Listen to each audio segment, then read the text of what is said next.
Welcome to another episode of Breakthrough Dialogues, the podcast for pragmatists and problem solvers, brought to you by the Breakthrough Institute. I'm Alex Trembath, your host and communications director at Breakthrough. Breakthrough Dialogues invites leading thinkers to talk technological and modern solutions to environmental problems. It's part of our effort to move beyond the tribalism and polarization that too often characterizes environmental thought and debate today. Quick note to our loyal listeners, my amazing co-host Emma Brush has moved on from Breakthrough to get her PhD at Stanford. She'll be editing the Breakthrough Journal for us still, but sadly not co-hosting with me anymore. Good luck to you, Emma. For this episode, we sat down with Rachel Pritzker, founder and president of the Pritzker Innovation Fund, which supports the development and advancement of paradigm-shifting ideas to address the world's most wicked problems. Rachel's a longtime funder of Breakthrough and certainly an ecomodernist thought leader in her own right. She's a signatory of an Ecomodernist Manifesto and a leading thinker and voice in conversations around advanced nuclear energy, energy for human development, and other issues.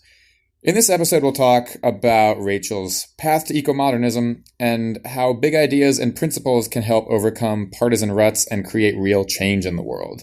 Rachel, thanks for being here. No problem. Happy to be here. So you're a signatory on an Ecomodernist Manifesto. I think people come to ecomodernism from a whole bunch of different realms. We've got historians, we've got philosophers, we've got energy experts, we've got agronomists, we've got artists. What drew you to ecomodernism and what are you trying to contribute to it?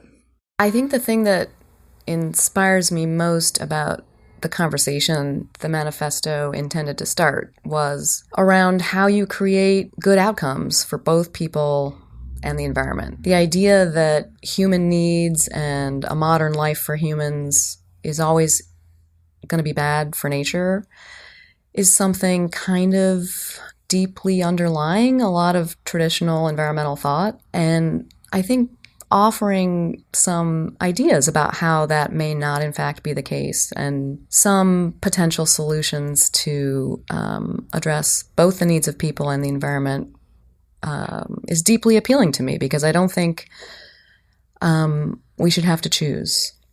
And I think a lot of environmentalists also will admit, sometimes only late at night or if they've had a few drinks, that for the environment to do well, we may need less people, or that we can't afford to allow people in the developing world to have a modern life. And I find that kind of morally reprehensible. But you also come to this school of thought, to ecomodernism, largely through the energy and climate space in particular, right? Yeah. So what has been your evolution there? What has been your journey through environmental politics, through climate politics that has gotten you to this sort of thought leadership position within the broader environmental conversation within ecomodernism? Well, I guess I could start way back. Please. So I was raised on a goat farm in Wisconsin by my parents who had both grown up in Chicago and decided in the 70s, like many people during the Back to the Land movement, that modern civilization was kind of the root cause of all evil, and that they were going to try and recreate a bygone era and grow all our own food and raise goats and heat with wood and, do basically the 18 whatevers, only in the 70s. And so that was my childhood. As an example of that sort of went hand in hand with that 70s idea of the future we needed to create, one of my earliest memories was protesting at a nuclear facility along the Kickapoo. Actually, I think that was on the Mississippi River. Because, of course, burning wood was, the more natural solution, regardless of pollution. So, I started in a very anti-technology, you could say, worldview of how we solve these problems.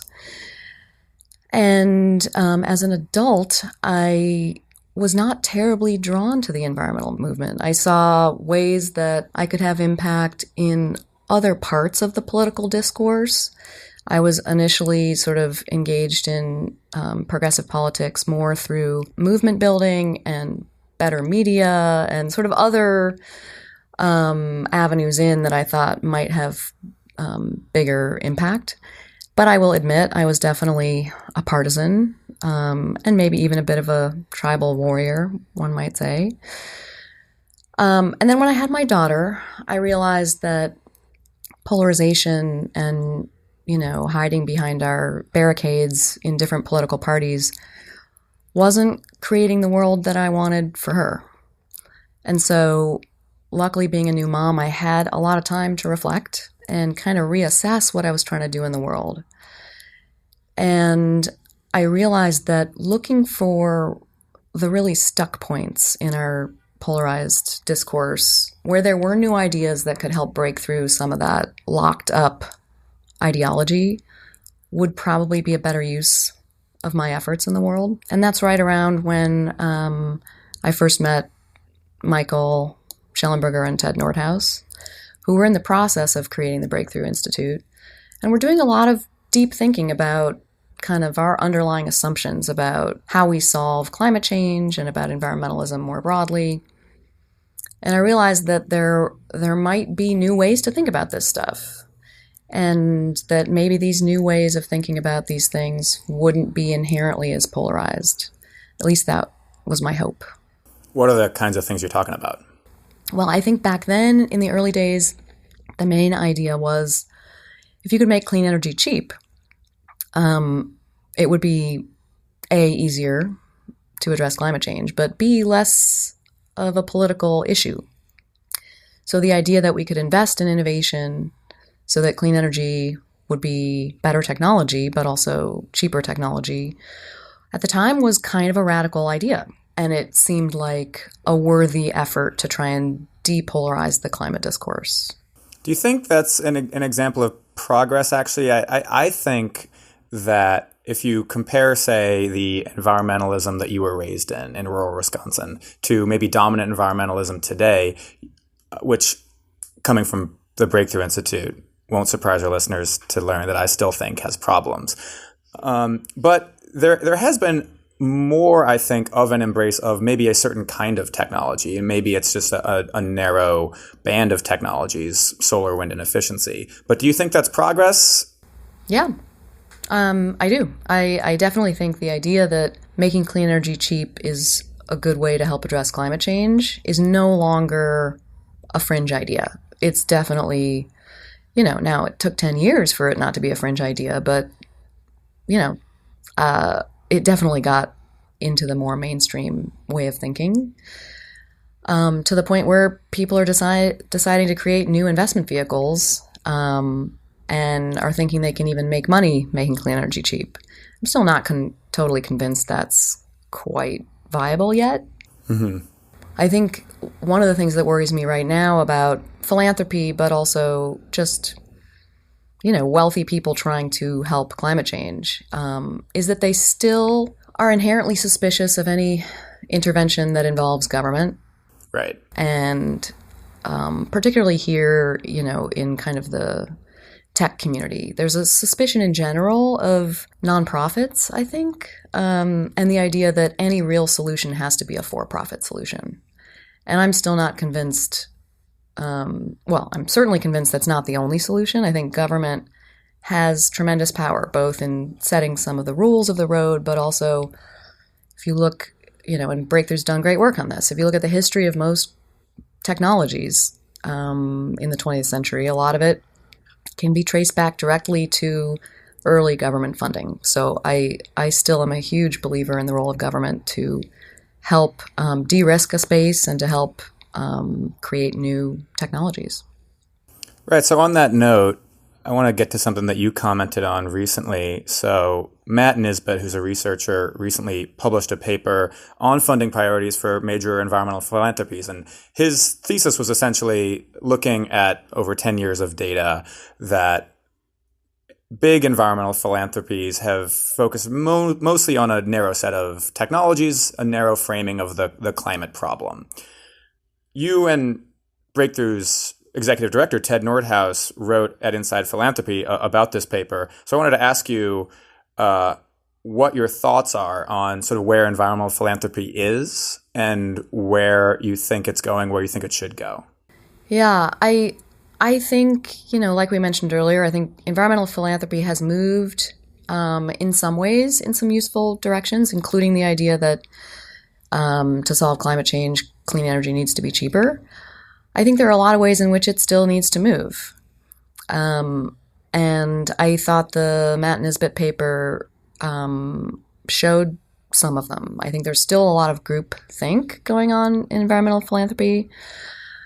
I think the benefit of being a smaller player in this space is that for me to find impact, I have to do a lot more work because I have to find the stuff people are missing. If I join in and go with the herd, so to speak, it's just going to have so much less impact. So the work we do with our thought partners and colleagues at the handful of think tanks that we've been working with over the years to identify new areas that are being overlooked that could be important leverage points in this debate has been a really useful educational process, but also I think it's made sure that our impact can help continue to move the discourse into those sometimes uncomfortable places. And I think the one thing that means is that I have to be willing to take reputational risk, because often these are in fact the taboo topics. These are not overlooked by accident. So environmental philanthropy is scared to talk about things like nuclear. It's increasingly okay to talk about carbon capture or carbon removal approaches, but even that, there isn't a whole lot of funding there yet. And then an even newer and still quite unfamiliar and taboo topic is the topic of geoengineering. So I think making sure that we are continuing to have these conversations, both with the experts to figure out what is where are the overlooked or underfunded areas, and check and make sure we're not kind of just out there on a limb by ourselves, but actually following research and expertise where it leads us, and then building communities of other funders to have these conversations so that the discourse becomes more normalized around a variety of these topics. Because frankly, I think it is confusing to me that for those of us who care or are concerned about climate change, to want to limit the range of options for either how we power the world or how we mitigate some of the downsides of climate change seems strange. Just as a basic risk reduction strategy to make sure we're including as many potential options on the table as we can seems like a pragmatic way to go.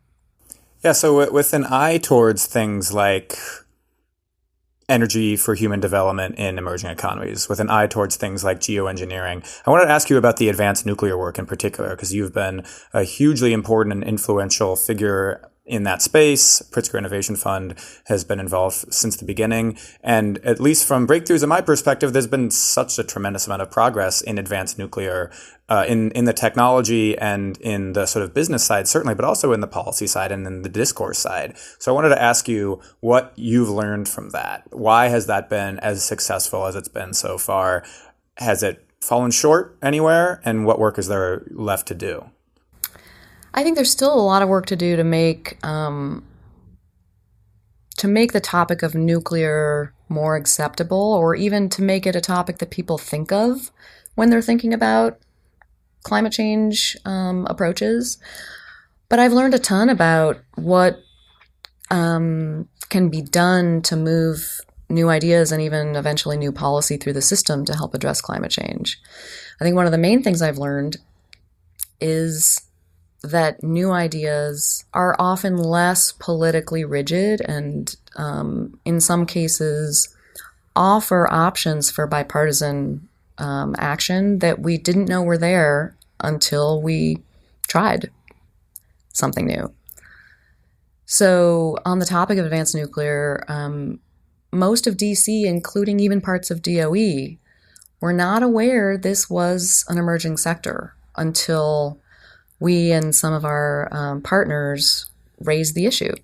And then over the course of just a few years, it got to the place where not only is DOE creating programs specifically to help some of these entrepreneurs and companies in the space to do things like access the national lab facilities and the expertise in our national labs, but also we have legislation that has received remarkable bipartisan support. And ultimately, we didn't care that people on the right and left were supporting it for different reasons. Some of them were shared reasons, but I think one of the things that's limited our ability to get action on climate change is both the idea that there needs to be some grand bargain that solves all the problems, which makes it inherently much tougher in this gridlocked political, climate we have, but also that we need conservatives to admit liberals were right on climate change before we'll work with them.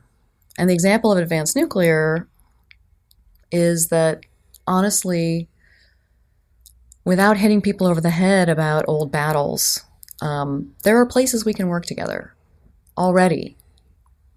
So I think that was a really useful lesson, and could be applied to other issues and other technologies that we need to advance to address climate change. Yeah, just to chime in, that's sort of, in my view, the main example of progress that we actually see, that we hear quite a bit about big bills or Right. big policy initiatives or big movements to address climate change or whatever your favorite issue is. But it's things like the 1980 through 2002 tax credit for unconventional oil and gas exploration. Right. That no one in the world basically has ever heard of, but was pretty essential to getting fracking off the ground. And fracking, for whatever you think of it, has helped create major emissions reductions in the last decade or so.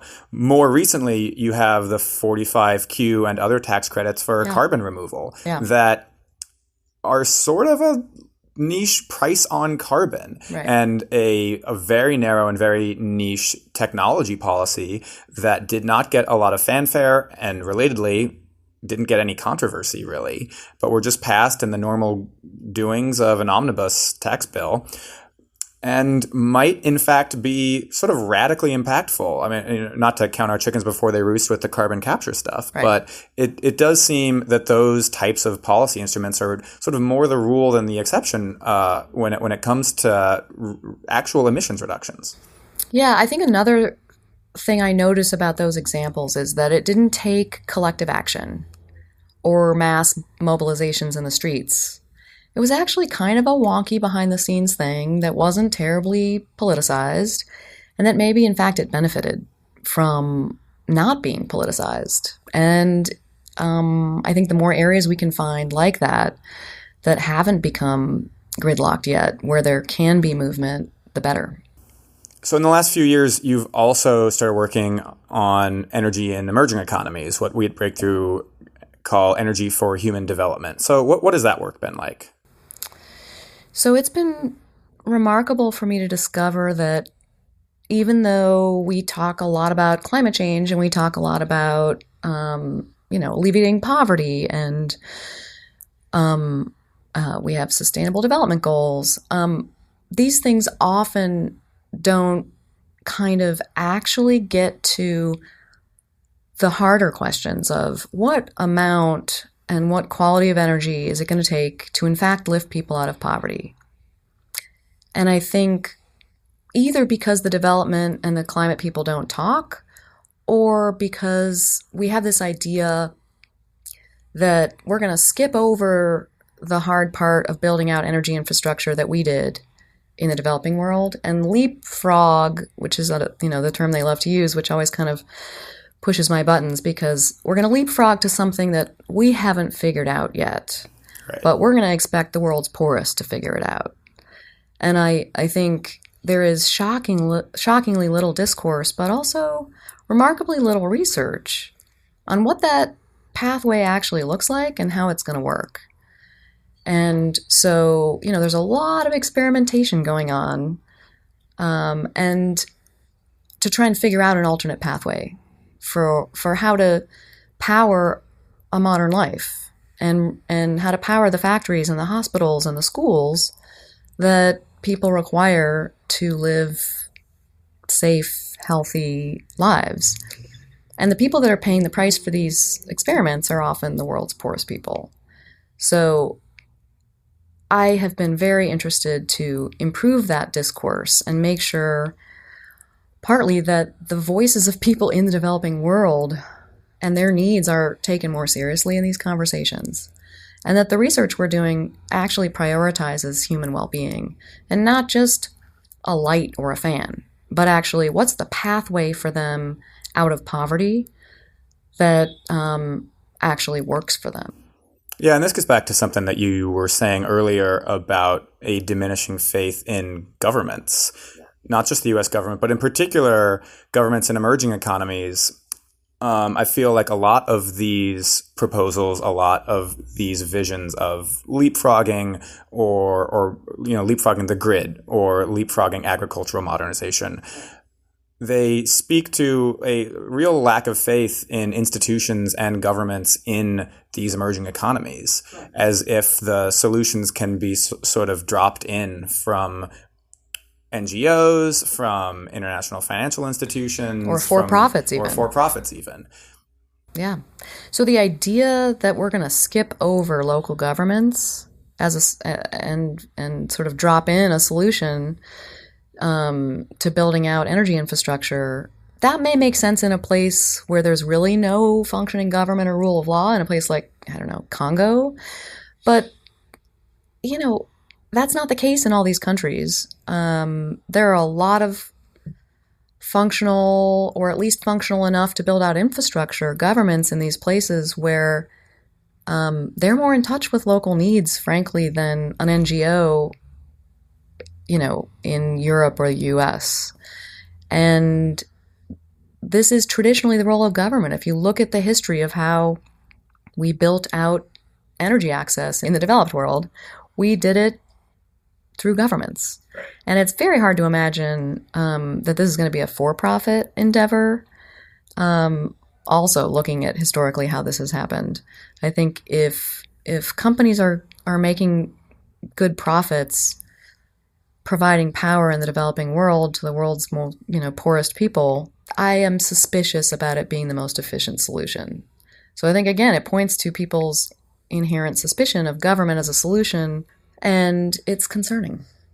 To shift gears a little bit on that note, even sort of agreeing with you, very much agreeing with you, to find progress in unpoliticized terrain, you've also spoken a lot about your worry about polarization, hyperpartisanship. You recently started an initiative called Patriots and Pragmatists that got off the ground in the last year or so. So I wanted to ask you what that is, and then talk to you a little bit more about your general work on polarization and your general goals for dealing with it. Yeah. So having stepped back from national politics, as I described earlier, and focused more on specific areas where I thought we could achieve some movement, I realized in the last couple years that the broader political context within which we were trying to advance particular policies was deeply dysfunctional, and that there weren't a lot of people looking at it with they weren't looking at it above any particular political lens or above any issue area. So generally when people are talking about what's wrong with our politics or trying even to figure out what to do about it, they're working with people of their political ideology or on a particular issue like reproductive rights or immigration or whatever bucket, they're working on things in. But we my colleagues and I, with these sorts of shared concerns about like the structure and function of our democracy, didn't find a place where people from a wide range of political beliefs and a wide range of issue area expertise and concern were talking actually above those about our shared concern for democracy that really shouldn't be a partisan or even just an issue area. And not finding that, we decided we needed to create something. And really what we created was kind of a loose network of very diverse thinkers and heads of organizations who have come together now for a series of retreats to talk about both how we got to this dysfunctional moment in our politics and what people see as some of the areas that can be improved upon or worked in to improve our democracy.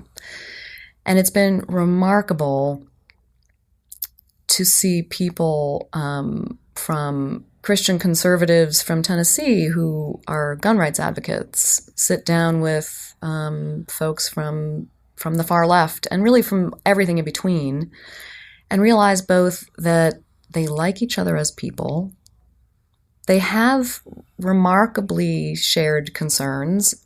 They may initially describe them differently, but finding those areas of agreement and disagreement, and as you know, we've learned from attending the Breakthrough Dialogue over the years, achieving disagreement, actually picking apart what it is we're actually agreeing about and what it is we're actually disagreeing about, has been remarkably useful, and I think helped everyone see the work they're doing in the world and who they are, what their role is differently. Stepping above that partisanship, even just for a retreat, has been really useful. Yeah, I can think of a number of individuals and initiatives over the last decade or so that have described their mission as overcoming hyperpolarization. But I think you're right. They tend to focus very much in the weeds, maybe even at the sort of level of policymaking or log rolling or whatever you want to call it. So what you're describing and what you think we need is a sort of higher level, more first principles conversation. Yeah. When we were first conceiving of this idea, we talked to a number of people on the right who said, these gatherings are always called by someone on the left, and either implicitly or explicitly, we're always required to leave our deeply held beliefs and come to some mushy middle. And we're not interested in doing that anymore. We've been invited to a bunch of these things, and our deeply held beliefs are our deeply held beliefs. So expecting to create some policy agreement or find some, centrist, moderate policy agenda that can be shared doesn't seem, I don't know. I mean, there may be people having success with it. I don't think most people appreciate being invited to something where they're expected to give up on their deeply held beliefs. And ultimately, I think we need to find a range of political persuasions and values and policy beliefs even that are acceptable to actually engage in discourse across those differences, to realize that we are people, we disagree on some of these things, and yet there may be above those particular policies, broader things we agree on that actually, in this moment, maybe those are the things we need to be focusing on. Whether we have, an independent Congress that can check the power of the executive, there are, I think, a wide range of things. I think, sure, across the political spectrum, they might describe what that would look like a little differently, but in general, there are a lot of high-level sort of how our democracy should function and how, the rule of law should be applied and not be politicized. At that level of discourse, there is still some level of agreement. So I want to try and tie this all together. You've been talking about a need to get at the sort of bigger ideas and the fundamental beliefs that you think can unite people? I feel like ecomodernism often gets reduced to sort of its constituent parts, energy, ag modernization, urbanization, whatever it is. And one of the things I like talking to you about is that you really focus on the sort of more fundamental part of it, not just the politics and the discourse, but the power of ideas. So I want to ask for basically your theory of change. How do the big ideas, how do the sort of fundamentals and first principles filter through anything, but maybe philanthropy in particular, because that's your world, into creating change?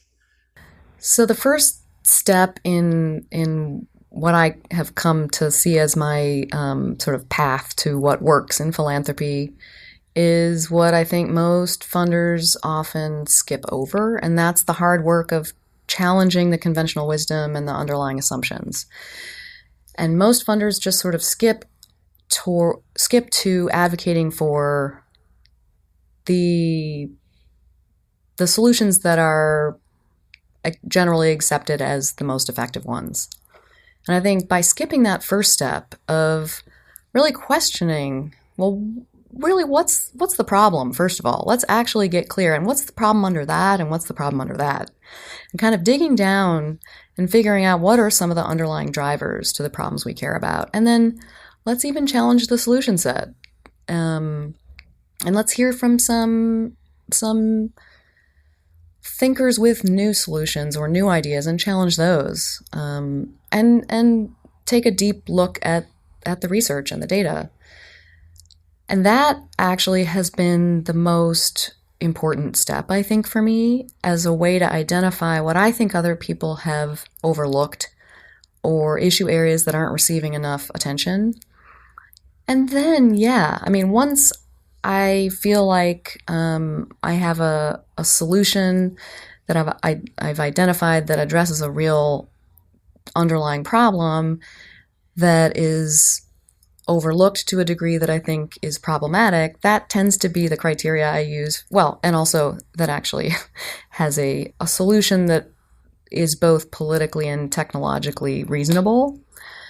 Then that is when it feels ripe to me to actually start doing something about it. And that doing something about it, most of the issues I've focused on has involved helping to change the discourse, making sure that I'm building a community of funders thinking together about this, but also that there's a community of thinkers, researchers digging deeper into these issues and making it a more acceptable thing to research, but also discuss, have conferences about, build that community of thinkers.